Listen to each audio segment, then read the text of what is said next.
Assalamualaikum calaykum waraxmatullaahi wabarakaatuh daawadayaal halkani waa Jamaica Official haddaad ku cusub tahay subscribe dheh like dheh share dheh saaxiibada la sii wadaag muuqaal walba ku soo gaarana saaxiibada u sii si iyagana kaga faa'iideystaan warbixinada aan halkan aan ku soo gudbin doono haddii ay buweena laga helo daawadayaal waagaag daawadayaal habaantana waxaan ku soo qaadan doonaa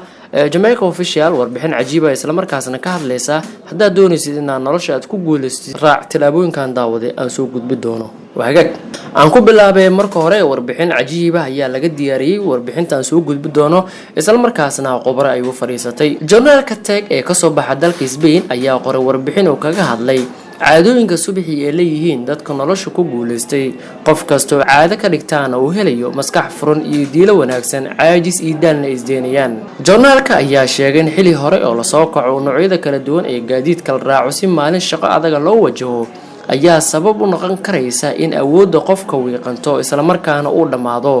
diyaar garowga laga soo bilaabo ilbiriqsidii ugu horeeyay inta aanu qofka gurigiisa ka soo bixin oo marka uu shaqada gaaro isagoo meel uu ku nasto raadinayana daal fara badanna uu ka muuqdo journalku wuxuu sheegay in si maalin kasta uu noqoto mid firfircooni badan ka buuxdo dadka khibrad ahna waxay ku talinayaan in muhiimad gaar ah la siiyo caadooyinka subaxii shaki kuma jiro go'aan adkida iyo doonista qofka inay ka dhigaan inuu wajaho carqalad kasta oo ka hortimaada nasiib wanaag waxaa jira caadooyin fudud oo dadka nolosha ku guuleystay ee ku dhaqmaan subax kasta si ay u ilaashadaan firfircoonidooda iyo diiladooda wanaagsan oo dhanka nolosha waxaana ka mid ah qofka nolosha ku guuleystay maalintii wuxuu ku bilowdaa niyad wanaagsan wuxuu ku fakaraa inuu maalintiisa ka dhigto tan ugu wanaagsan ee nafsadiisa soo marta abid wuxuu u diyaar garoobaa inuu shafka u dhigto howl kasta oo adag oo loo baahdo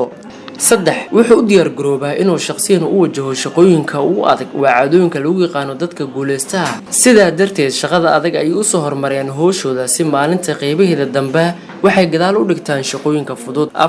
waxay u diyaar garoobaan shaqo adag oo waqti dheer ah si awood badan kuma fakaraan shaqadu siday u adag tahay ee waxay naftooda ka dhaadhiciyaan inay adduunka wax ka bedeli karayaan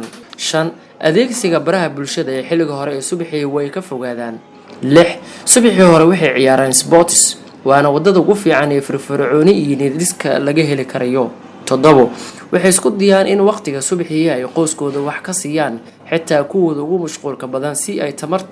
tamar togan halka ugu helaan iyagoo niyadooda aad u wanaagsan tahay guriga ugu soo baxaan ugu dambeyn jirida tech waxay leedahay haddii caadooyinka wanaagsan aad raacdo subaxii waxaad noqonaysaa qof caqli furan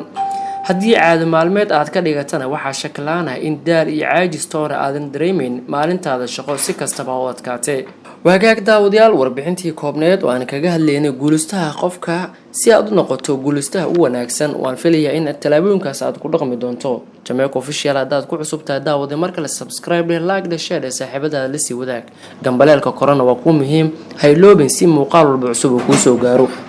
ku mahadsanid la socodka warbixintan